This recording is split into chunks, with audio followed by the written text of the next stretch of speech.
Good evening mga kahuts. Welcome back to my channel. So ngayon, manood muna tayo ng news, no? Sabayan natin yung news para malaman natin kung anong magiging lagay ng panahon bukas na umaga.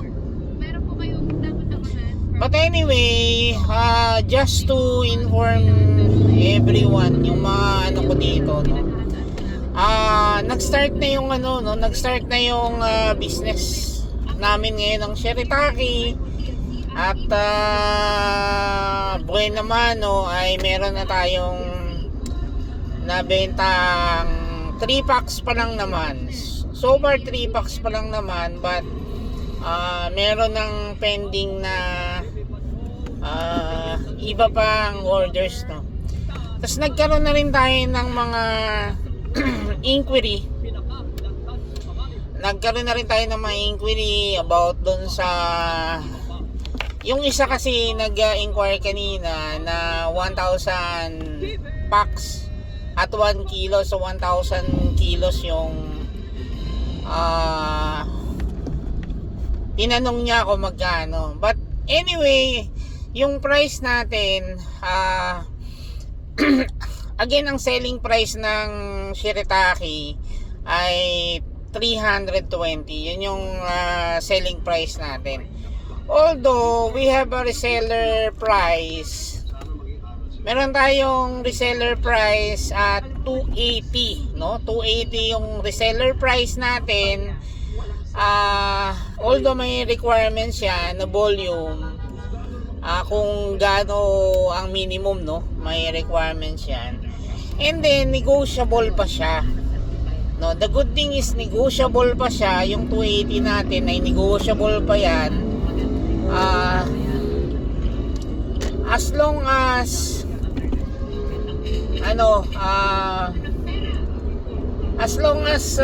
malaki yung volume, no, negotiable pa siya. Pwede pa nating i-negotiate. Yung tipong pagdating niya galing ng China ay ididiretso ko dun sa warehouse ninyo. So ididiretso natin sa warehouse nyo. So far, based dun sa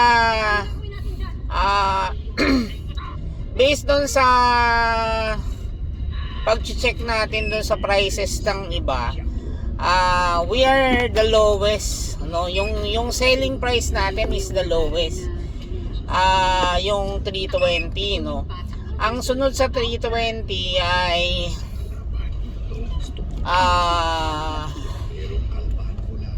333 yung sunod doon na pinakataas. 3 kilo 1,000, and then 350. So yun yung mga presyohan, yun yung selling price.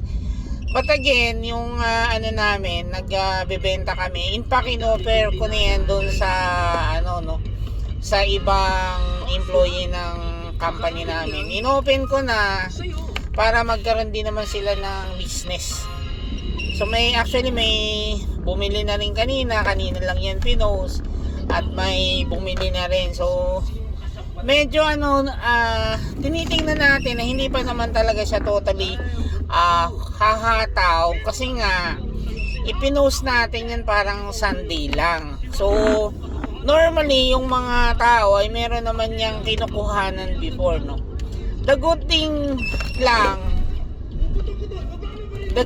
lang ay kung makita niyo yung quality ng product namin, napakaganda niya, no. Napakaganda niya, as in yung color niya ay medyo malinis yung color niya. Hindi katulad nung iba na sobrang itim, no, sobrang itim.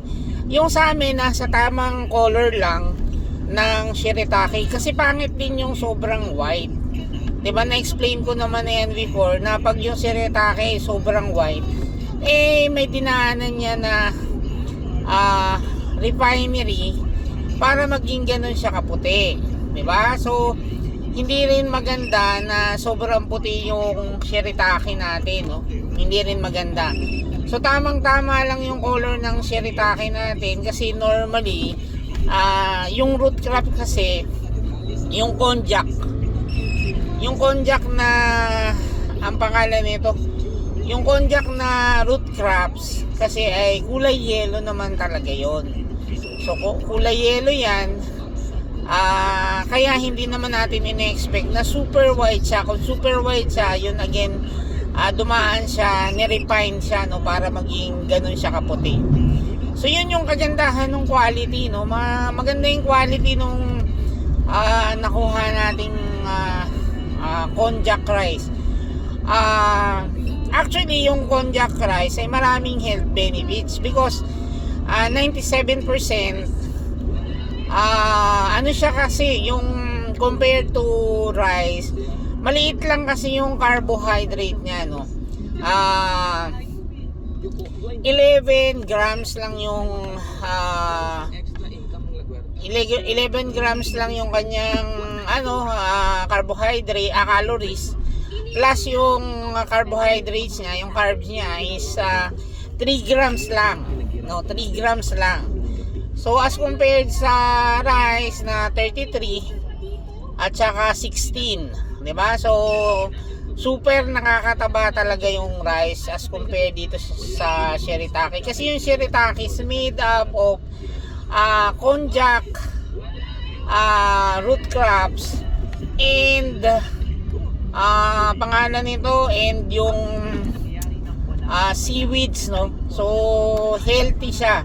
Actually, ang tawag sa kanya is magic rice because nga, aside from healthy siya, nakakapag pa-reduce siya doon sa mga taong medyo healthy, no? Yung medyo healthy, yung medyo malakas ang kanin. In fact, maganda rin siya for somebody who has diabetic, katulad yung katulad ko, diabetic kasi ako. So ayun, maganda rin siya doon para yung kasing, 'di ba, yung carbs, yung carbohydrates ay sugar kasi yan, 'di ba? Sugar kasi yan na pag hindi yan na burn ay napupunta yan doon sa kidney natin. That's why once na inano ka, urinalysis, makikita yan kung may excess na sugar doon sa protein ang makikita actually. But yung protein na yan ay ibig sabihin na sugar. So yun yung makikita doon sa ihi natin, no? Pag nagpa-urinalysis tayo. So yan, makakatulong yan para ma-reduce yung sugar sa katawan ng mga diabetic. At the same time, makakapagbawas ka nga ng carb at saka calories doon sa mga kinakain mo. So, at napakadali lang niyang napakadali lang niyang i-prepare. All you have to do is to get 80 grams. Yung 80 grams natin, lalagyan lang natin, ang gagawin natin ay hugasan natin yung rice, just like yung ginagawa natin sa normal rice, 'di ba? Hinuhugasan. After that, bubuhusan ninyo ng, of course, natanggalin nyo yung yung water na nilagay ninyo doon, yung pinanghugas para tayo nagsasaing. Tapos bubuhusan natin ng boiling water na same dami doon. Kung 1 cup yun, 1 cup din yung ibubuhos natin na water. So yun ay tamang-tama para maging rice yun. Kamukha yung consistency niya ay parang sa rice. Now, kung halimbawa medyo sa tansya nyo, 'di ba? May kanya-kanya kasi tayong gusto sa rice, no? Yung iba gusto like me. Ang gusto ko sa rice ay yung medyo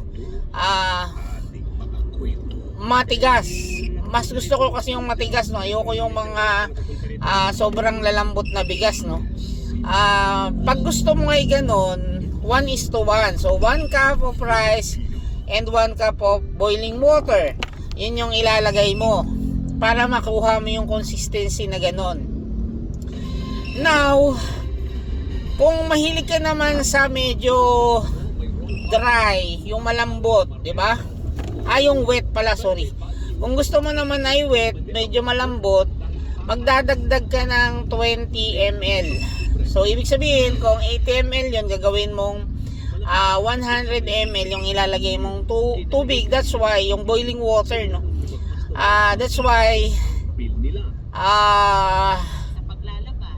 lalagyan natin ng additional para maging malambot. Tapos, ang hahantayin lang natin is 8 minutes para maluto siya. So, bali yung 8 to 15 minutes kasi ang cooking time niyan.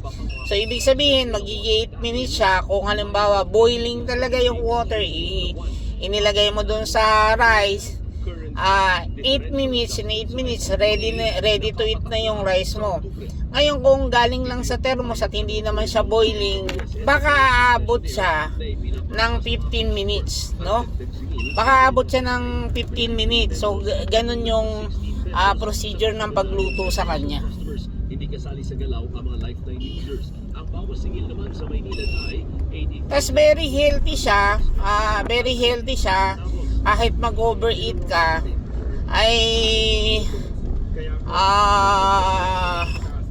kahit mag-overeat ka, hindi tataas yung intake mo ng carbo, no? Yun yung nakakapagpapaya talaga, yung maraming intake ng carbo. So yun yung maiiwasan. And then Samantala, may rollback na naman bukas Martes, 1.30 sa diesel. and then aside from healthy nga siya,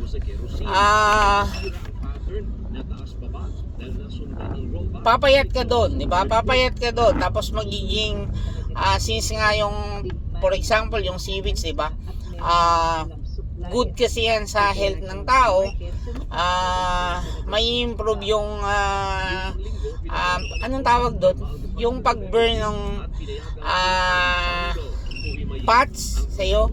So yun yung mga magandang and then ready to eat na nga siya pag, for example, nasa opisina ka, hindi ka na mangangamba kasi nga hindi mo na siya kailangang lutuin sa kaldero. Ang kailangan mo lang ay buhusan siya ng mainit na tubig, and in 8 minutes ready na yung pagkain mo. So yung balikan ko lang yung mga kung yung halimbawa ang gusto natin ay bumili ng mas higit pa doon sa price ko na 280, gusto nyo mas mababa pa, pwede naman natin pag-usapan. Basta malaki yung volume, pwede na nating pag-usapan yung presyo, no? At ang may promise ko sa iyo ay yung pinakamababa sa market, no? Ako ang pinakamababa sa market ngayon kasi nakita naman na natin yung mga prices ng mga kalaban natin, at mababa talaga, no? At mababa talaga tayo compared sa kanila. Yung iba kasi madaya. Halimbawa, lalagay nila doon 295 lang. Pero once na inopen mo yung post nila, makikita mo na yung 295 niya half kilo lang, di ba? So sa amin legit yon na yung 320 namin ay 1 kilo yon. Okay, legit yon, 1 kilo. Tapos ang pinakamaganda dyan, halimbawa gusto mong mag-reseller, yung iba kasi mabibili mo siya mura pero nakasako siya in 25 kilograms. So ipapak mo pa siya ng tago 1 kilo, so meron ka pang expenses para sa packaging nun, di ba? Medyo malaki-laki rin yun, siguro mga 5 to 10 pesos yung packaging niya. Sa akin hindi na. Yung sa akin kasi nakapack na into 1 kilogram. So magpapaka na lang uli kung gusto mong magbenta ng 80 grams, 100 grams, 200 grams, mga ganon. Yung mas maliit na grammage, pagka gusto mong magbenta ng ganon, ay kailangan mo siyang i-repack, no? Kailangan mo siyang i-repack, but ang good points naman, pagka ni-repack mo siya, yung halimbawa yung 100 grams, ang benta kasi nun is 50 pesos, no? Yung 100 grams. So over 1,000 kilos, lumalabas 10, 'di ba? So lalabas 'yun 500 pesos na ang selling mo doon sa 10 na pack na tago 100 grams equivalent to 1 kilo. So magiging 500 na siya. Sa puhunang 280 meron kang 220 less yung packaging na ginamit mo doon. So mga around 200 siguro, mga ganun, or less than 200, mga 150. So yun yung kikitain mo per kilo, yon per kilo. So ano siya, maganda siyang home business, no? Maganda siyang home business doon sa mga estudyante, sa mga nanay, sa mga nakatambay sa bahay, lolo, lola, anak. Maganda rin pandagdag ng baon, kasi kung ibenta mo at kahit 320 na lang, meron kang 40 pesos per kilo. So medyo malaki na yon. At the same time, pwede ka rin na mag-post lang. Again, sinabi ko nga, pwedeng mag-post ka lang, tapos ipapick up mo dun sa opisina para wala ka ng gastos, 'di ba? Para hindi mo i-store. May minimum lang tayong sinusunod doon para makuha mo yung 280 pesos per ano. Paki-visit na lang yung aking diyan. Paki-visit na lang yung aking Facebook. Walter Tan Medina, yung Facebook ko.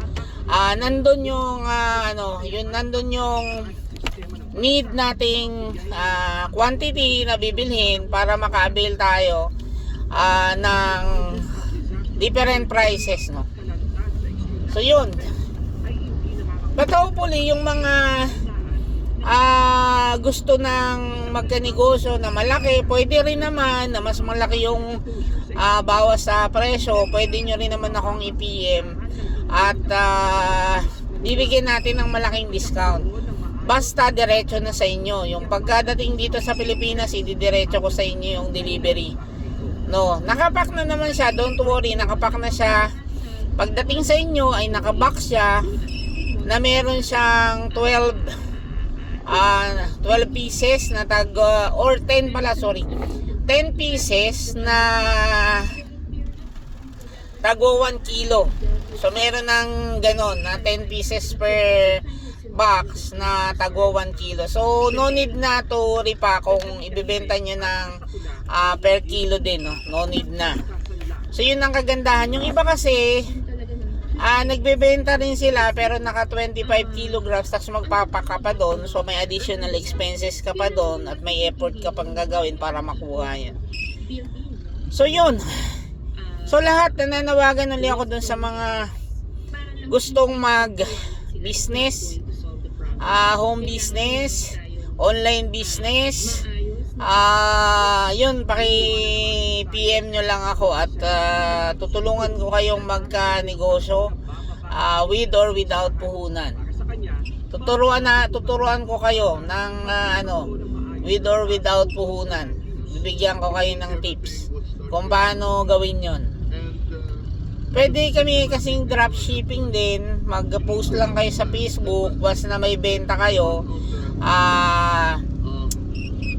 I-advise nyo ako na pipick upin yon doon sa opisina. Tapos yung markup na binigay nyo doon, hindi ako makikialam.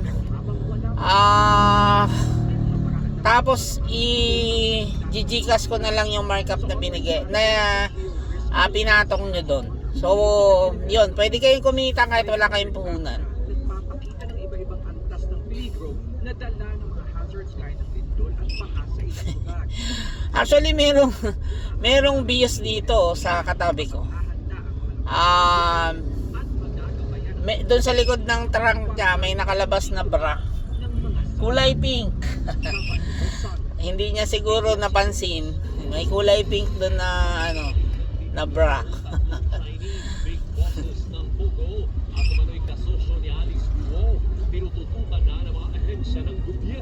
May ayan yan kahapon pinanood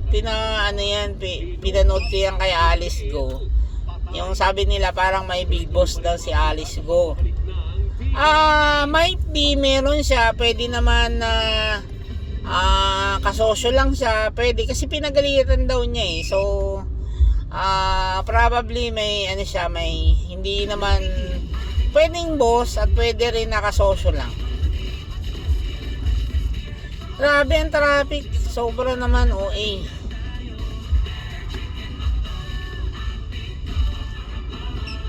OA. Mga paalala para sa ating Yun ang pangit dito sa ano no. Yun ang pangit dito sa manual. So maghahangin ka. Eh ngayon katulad niyan hindi umaandar, sobrang tagal. Ay ang lupit. Ang sakit na ng paa ko actually. Hindi gumagalaw eh. So wala na tayong magagawa. Gamit na tayo ng ano handbrake. Yun kasi ang kagandahan pag automatic ka. Kasi pag ganito, bentahe mo yun. Bentahe mo yun na pangalan nito na hindi mo kailangan maghanging, no? Hindi mo kailangan maghanging. Basta i-ano mo lang, i-primera or i-drive ay hindi bababa yung kotse mo. So yun lang ang good thing talaga sa automatic, no? Messaging na mag-i-embody ng experience. Hindi ko rin alam kung bakit 30 years, di ba? halos hindi gumagalaw, no? Sa Pilipinas kami, kahit sa ang confident pa kahit nasa ang Although maganda namang ihanging-hang tong kotse ko kasi nga malambot. TFC has provided na lahat ng mga pinag-perform Kaya lang, ayan. successful pagkasama ko ang TFC. beyond doon sa dream ko na makapunta ng US. Dinala Ang lupit. Walang galawan. Nakaragahan ng TFC to connect and they feel that they're just, they're home. yun yung naramdaman ko na ang sarap ng pakiramdam because you're able to make them happy and make them feel at home kahit malayo. Actually, yung mga yung dapat hindi traffic kasi wala nga palang pasok yung mga bata ngayon. Another opportunity like this. They've made another part of the world. Dapat walang traffic.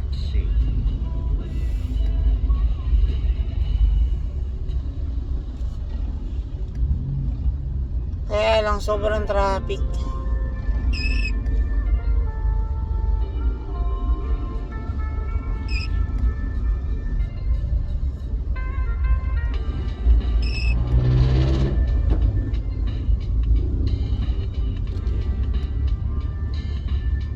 Oo kasi may tawiran dun sa taas. Minsan yung mga bata doon pagka walang traffic doon na nagko-control nung daloy ng mga bata doon, tuloy-tuloy yung mga bata, hindi natatakot kahit masagasaan. I don't know, kahit doon sa amin doon sa Kogyo mismo, yung mga bata doon paglabasan talagang kahit anong gawin mong busina hindi tumatabi.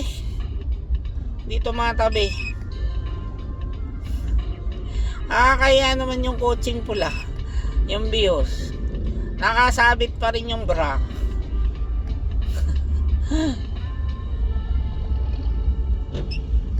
Buti na lang maganda yung bra.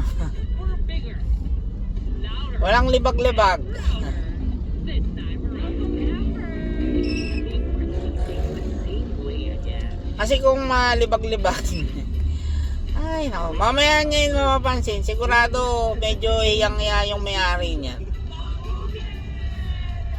Paano ngayon yung kung paano kung halimbawa may asawa siya tapos hindi pala yun bra ng asawa niya? Ano kaya mangyari?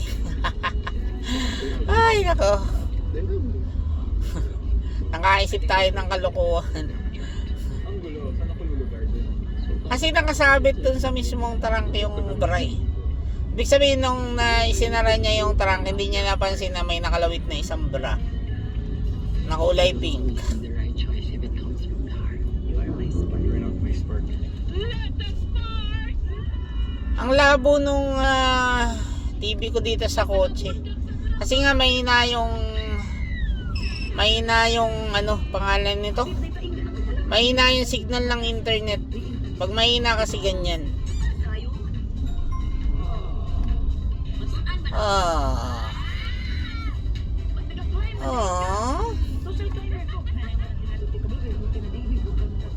Itong mga motorsiklo, tingnan mo, sisingit-singit pa dyan sa unahan. Talaga namang, ano mabubuisit ka eh.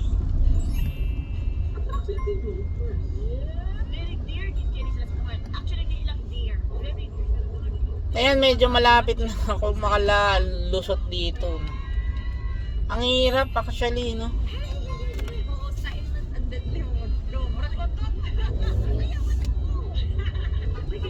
Kasi may dumaan pa dito. Siguro ka mga teenager na sukul na gaway.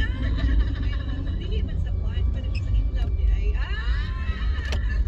From friends to love. Lami man siya kuan kang kauban kas Korea ba. Mabuti nilang mabait itong nasa likod natin. Mapagbigay. Bisaya pala siya. Asia Sophie! Pati ni Jane Velasquez! Dito mabalik yan, dahil. Actually, sabi ng Pag-asa, no, medyo maulan na daw to hanggang bukas.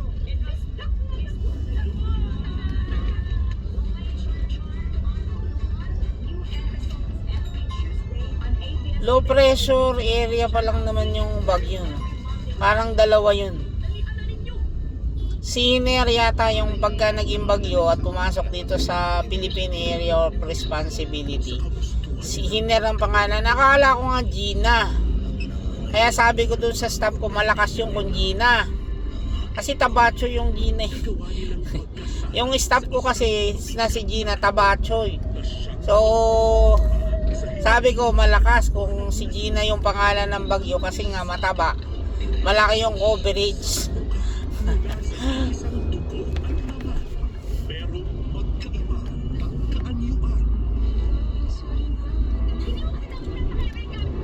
Kaya ba nilang mahalin ang isa't isa kahit na patuloy sila pinagkukumparan ng lipunan? Feeling ko ABS-CBN to. Ay hindi. Mukhang may sunog. Bumbero. Ay nako. Actually may gas-gas itong sasakyan ko. Nagasgas ako nung Feb 13. Ay sorry. Nung September 13. Nung Friday the 13th. Ay nako. Ang tagal nitong dalawang nakamotor.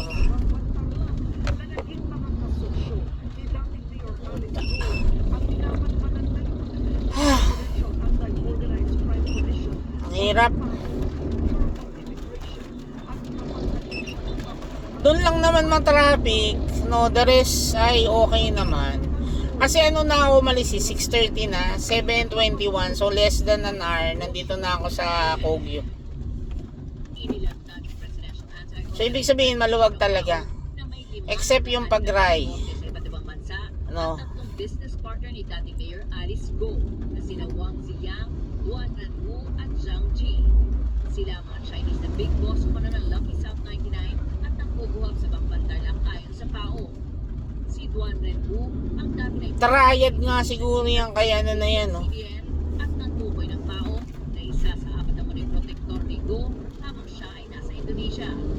Siya rin ang sinasabing nag-book ng mga hotel para kay Go noong nagtatago ko na ito sa Jakarta. Ay.